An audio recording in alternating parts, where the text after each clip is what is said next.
사랑하는 여러분, 지난 한 주간 말씀에서 주신 교훈과 은혜에 따라서 그것이 무엇이든 간에 여러분에게 주어진, 하나님께서 여러분에게 맡겨주신 권위, 권한, 권리, 권세가 무엇인지 생각해보고 그것을 주신 목적대로 하나님의 뜻대로 행사하고 사용하며 활용하는 삶을 혹시 지난 한 주간 살아보셨습니까?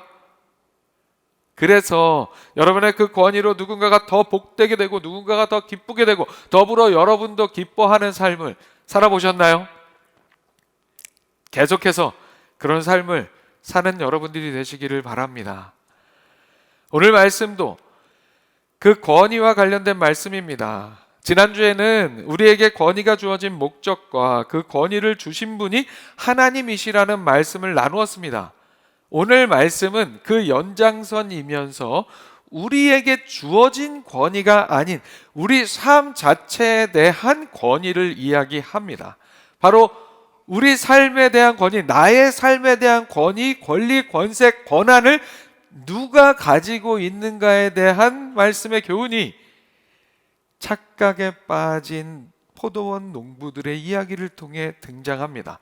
그리고 이 이야기 가운데에는 말씀 속에 포도원 농부들과 같이 여전히 착각하며 살아가고 있는 오늘의 우리의 모습, 그리고 그런 상황 속에서도 우리에게 베푸시는 하나님 아버지의 사랑의 이야기가 담겨 있습니다.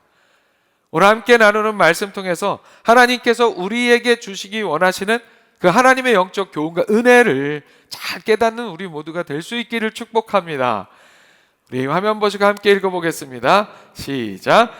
내가 주인이 될 수 있다는 착각에 빠지면 안 됩니다. 예수님은 종교 지도자들과의 권위에 대한 논쟁 이후에 그들과 또한 그 자리에 함께 있었던 백성들에게 한 비유의 말씀을 해주십니다. 이른바 포도원 농부의 비유입니다.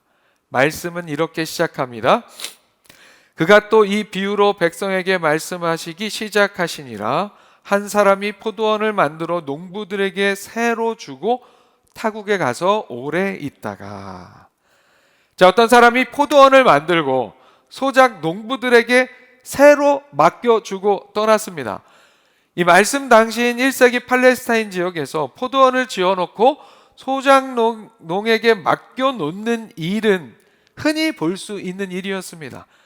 당시 로마라는 외세 치하에 있었던 상황에서 외국인 지주나 고향을 떠나게 된 디아스포라 유대인들이 자신의 땅에 소작을 주어 농부들로 하여금 농사를 짓게 하고 그 포도원의 수확의 일부를 자신이 취하고 나머지는 소작인들과 나누는 그런 일은 그리 생소한 일이 아니었습니다. 그런데 포도원 농사라고 하는 것은 벼농사와 달라서 포도원을 만들고 처음 만들어 놓고는 수확을 얻어서 이익을 얻기까지 상당한 시간이 걸렸습니다. 포도나무를 심고 몇 년이 지나야 제대로 수확을 할 수 있기 때문이었습니다. 포도원 주인은 그렇게 포도원의 농사를 위한 모든 환경과 여건을 갖추어 놓고는 그 수확을 얻기까지 멀리 떠나 있었습니다. 소작 농부들에게 맡겨놓고 떠나 있었습니다. 그러다가 이제 수확을 얻을 때가 되었어요. 그래서 정당하게 주인이 받아야 할 소출의 일정 부분의 이익을 받기 위해 자신의 종을 포도원으로 보냅니다. 인지상정으로 생각해 볼 때에 당연히 이어져야 할 이야기는 무엇입니까?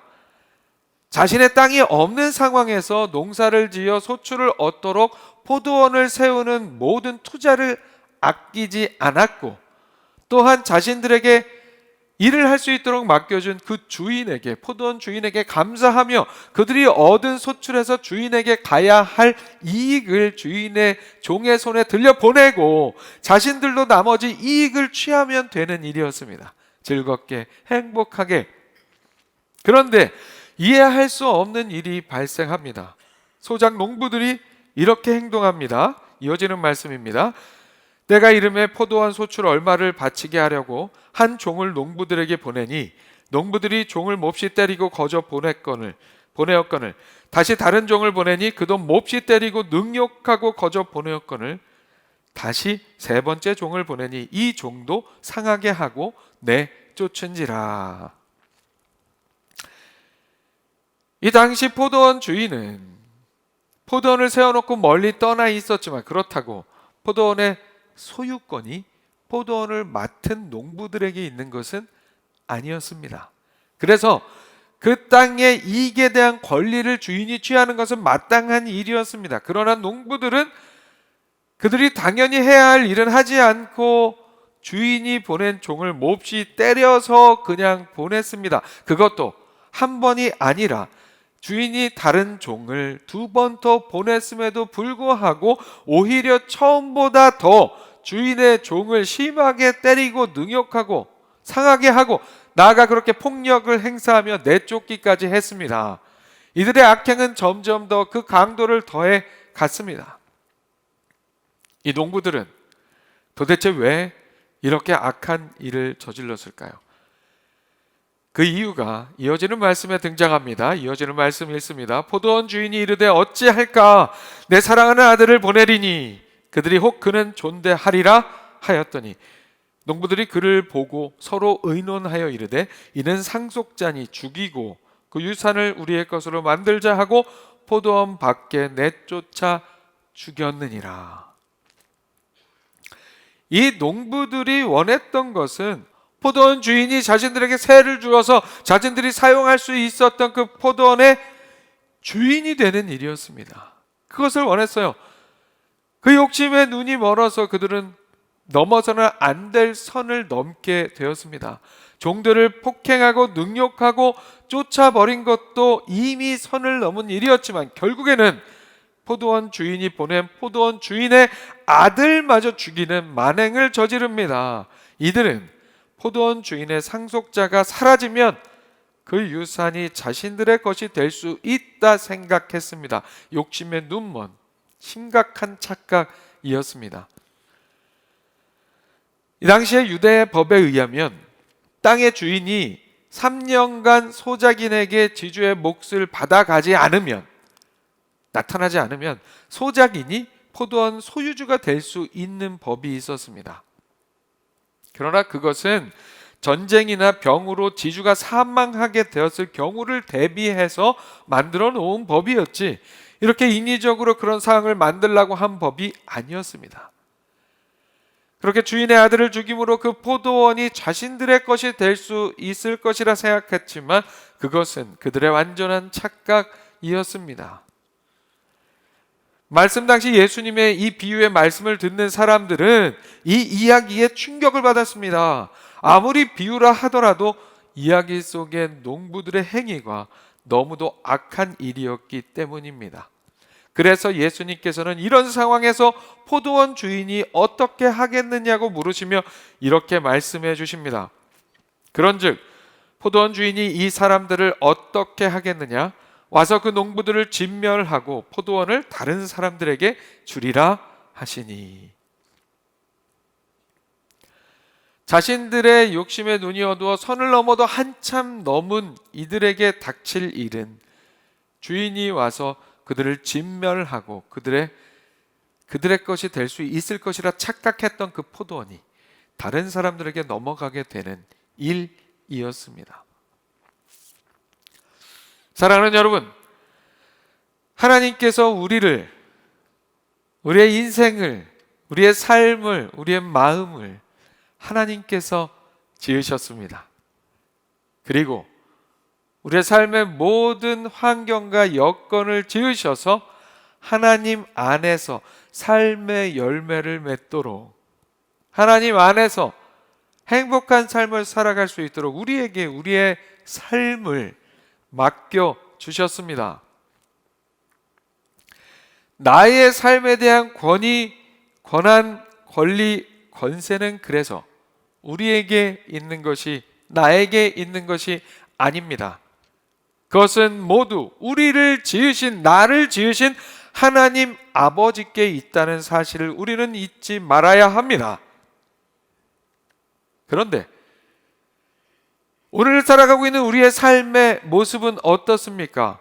우리는 이미 에덴 동산에서부터 주인이신 하나님께서 우리에게 내어주시고 맡겨주신 우리의 삶에 대해서 우리 스스로가 주인이 되려고 했습니다.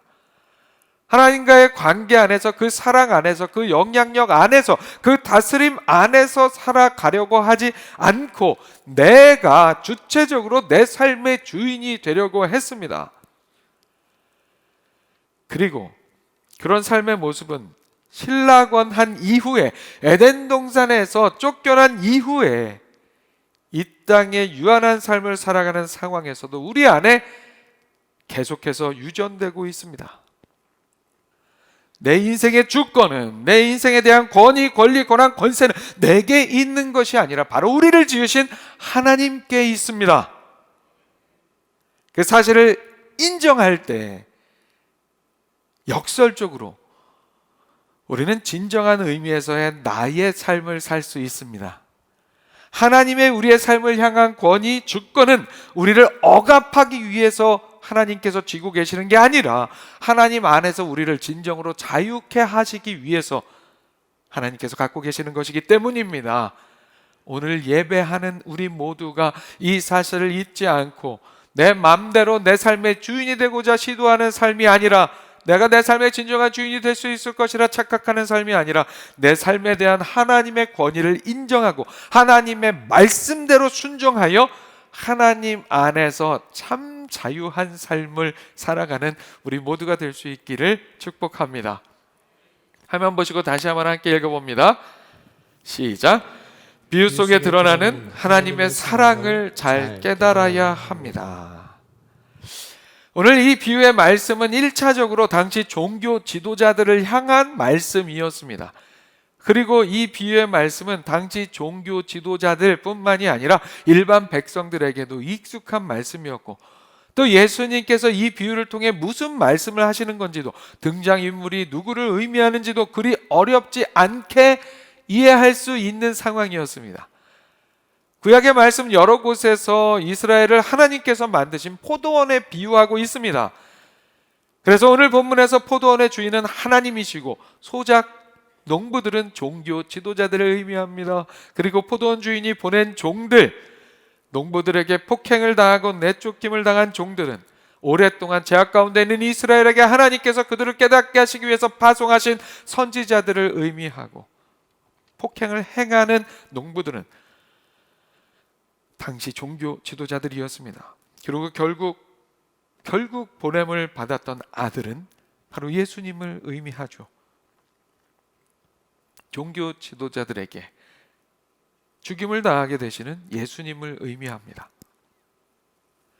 그렇게 죄악에 빠진 이스라엘을 깨닫게 하고 돌아오게 하기 위해서 하나님께서는 여러 선지자들을 보내서 말씀을 전했지만 이스라엘은 그 종교 지도자들이 앞장서서 하나님의 선지자들을 능욕하고 악하게 대했습니다.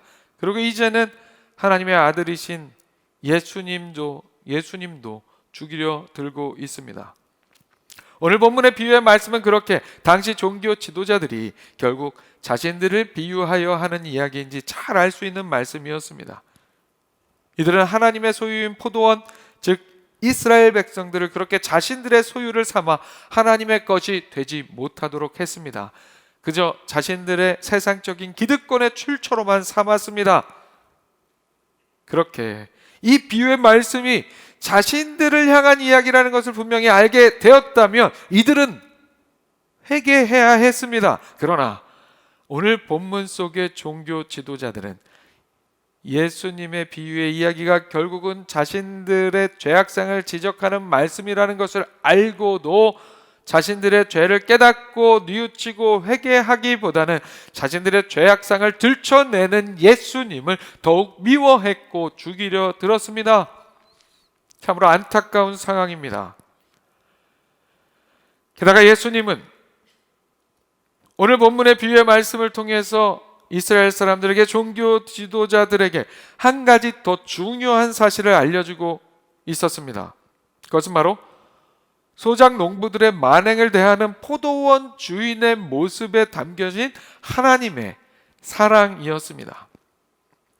한 번 더 살펴보면 이 농부들의 악행만큼이나 상식적으로 이해가 되지 않는 상황이에요. 포도원 주인의 반응도, 대응도 상식적으로 이해가 잘 가지 않습니다. 정말 속된 표현으로 바보 같아요. 그런데 여러분, 이 바보와 같은 농장 주인의 모습에서 드러나는 그들을 향한 하나님의 사랑, 그것을 그들은 깨달아 알아야 했습니다.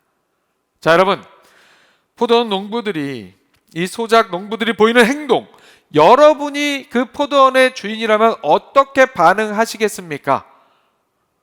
저 같으면, 예상하시는 것처럼 저 같으면 바로 처음에 보낸 종이 폭행을 당하고 빈손으로 돌아왔을 때, 그때 바로 직접 포도원으로 달려가서 은혜를 원수로 갚는 이 나쁜 놈들아 하면서 그에 상응하는 처벌을 해버렸을 거예요. 첫 방에 그냥 확 다 그냥 그렇게 해버렸을 거예요. 그런데 여러분, 이 사랑이 이스라엘을 향한 하나님의 사랑이고 오늘 우리를 향한 하나님의 사랑이라는 겁니다. 결국에는 그 아들마저 죽임을 당하게 되는 이야기인 거 우리가 너무도 잘 알고 있잖아요. 실제적으로도 예수님이 그렇게 십자가를 지셨잖아요. 종들에게 저지른 폭력에 이어서 아들까지 내쫓아 죽였던 그 농부들에게 결국에는 포도원 주인이 와서 그들을 진멸하고 포도원을 다른 사람들에게 주게 될 것이라는 그 예수님의 말씀을 이 사람들이 듣고, 당시 종교 지도자들을 포함한 이스라엘 백성들이 그 말씀을 듣고는 어떻게 반응합니까? 이렇게 이야기합니다. 그렇게 되지 말아지이다. 이건 뭐 우리나라 표현으로 말을 너무 어렵게 만들어놔가지고, 그렇게 되지 말아지이다. 자, 우리말 성경 표현으로 보면 이런 거예요. 그런 일은 절대 없었으면 좋겠습니다 라는 말이에요. 영어로 하면 heaven forbid, God forbid. 무슨 뜻이냐면 절대 그런 일 없기를, 절대 그런 일은 없기를, 이런 뜻이에요. 그런데 이들은 절대 무슨 일이 없기를 바랬습니까? 농부들의 악행보다는 그 결과로 그 농부들이 진멸되게 되는 일, 얘기를 듣고 보니 뭔가 뜨끔하고 뭔가 두렵기도 하거든요. 그런데 결국에는 그렇게 진멸된다는 얘기를 듣고서는 뭐가 어찌됐든 간에 그런 비극적인 일이 자신들에게는 일어나지 않기를 간절히 바라는 마음으로 그런 말을 한 거예요. 그런 일은 절대 없기를, 우리에게는 절대 없기를.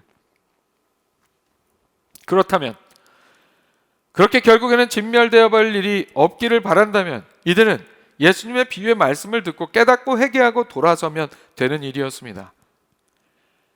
그러나 그들은 깨닫지 못했고, 그래서 회개하지도 않았습니다. 회개할 마음의 준비도 되어 있지 않았습니다. 그래서 예수님께서는 그렇게 결국 농부들이 주인에게 진멸당하고 포도원이 다른 사람들에게 넘어가는 그런 비극적인 일만큼은 자신들에게 일어나지 않기를 바라는, 그러나 깨닫고 회개하지 않는 그들에게 이렇게 말씀하십니다. 17절과 18절이죠. 그들을 보시며 이르시되 그러면 기록된 바 건축자들의 버린 돌이 모퉁이의 머릿돌이 되었느니라 함이 어찌미냐. 무릇 이 돌 위에 떨어지는 자는 깨어지겠고 이 돌이 사람 위에 떨어지면 그를 가루로 만들어 흩으리라 하시니라. 예수님은 건축자의 버린 돌이 모퉁이의 머릿돌이 되었다는 시편의 말씀을 인용하셨습니다. 그리고 묵시의 말씀을 비유해서 그 뒤에 말씀을 해주시는 거예요. 이 돌을 기초로 해서 튼튼하게 건물을 세우는 사람들은 괜찮습니다. 예수님을 기초로 영적인 교회를 아름답게 세워가는 사람들은 괜찮습니다. 하지만 그와 달리 이 돌을 그 용도대로 사용하지 못하고 이 돌 위에 떨어져 버리는 사람들은 깨어지고 이 돌이 사람의 머리에 떨어지면 그를 가루로 만들어 버리게 된다는, 예수님을 배척하는 사람들에 대한 심판의 경고의 말씀을 하고 계시는 겁니다. 이렇게 예수님께서 다시 한번 그들이 깨달을 수 있도록 그야말로 신랄한 심판 예고의 말씀을 주심에도 불구하고 당시의 종교 지도자들은 회개하지 않고 오히려 예수님을 잡아 죽이려 합니다. 오늘 본문 마지막 절이죠. 19절입니다. 서기관들과 대제사장들이 예수의 이 비유는 자기들을 가리켜 말씀하신 줄 알고, 자기들을 가리켜 말씀하신 줄 알았으면 어떻게 해야 됩니까? 눈물로 통해 자복하고 돌아와야 했습니다. 그런데 그렇게 하지 않고 어떻게 합니까? 즉시 잡고자 하되, 즉시 잡고자 하는 이유가 무엇입니까?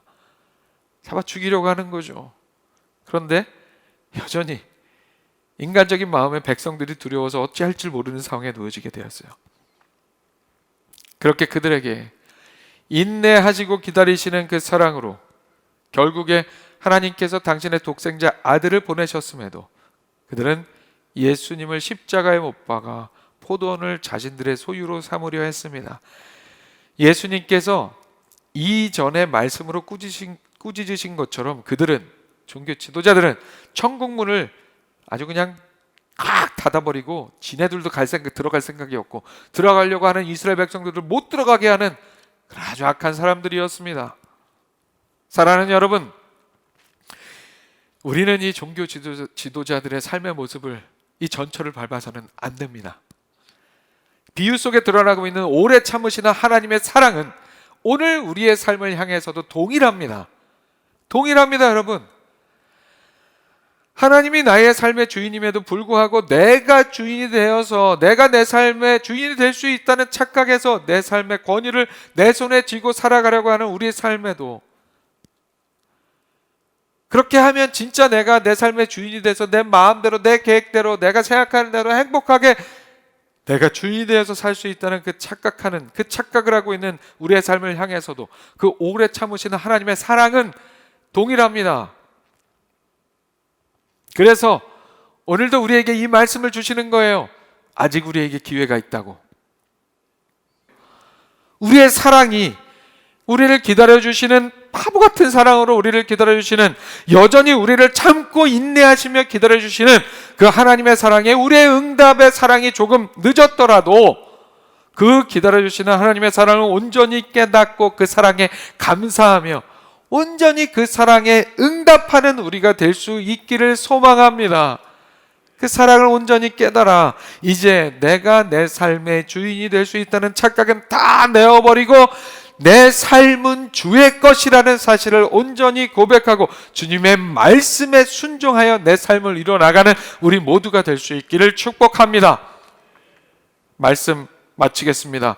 비유 속의 포도원을 우리에게 주신 삶에 적용해서 농부들의 착각을 우리의 삶의 착각에 비교해서 내 삶의 주인이 내가 될 수 있다는 착각에 자주 빠지는 오늘 우리의 삶에 대한 그 권위, 오늘 우리의 삶에 대한 그 권위, 권한, 권리, 권세가 하나님께 있다는 사실을 함께 살펴보았습니다. 그리고 이 비유 속에 드러나는 이스라엘을 향한, 그리고 오늘 우리의 삶을 향한 하나님의 인내하시며 기다려주시는 사랑에 대해서도 함께 살펴보았습니다.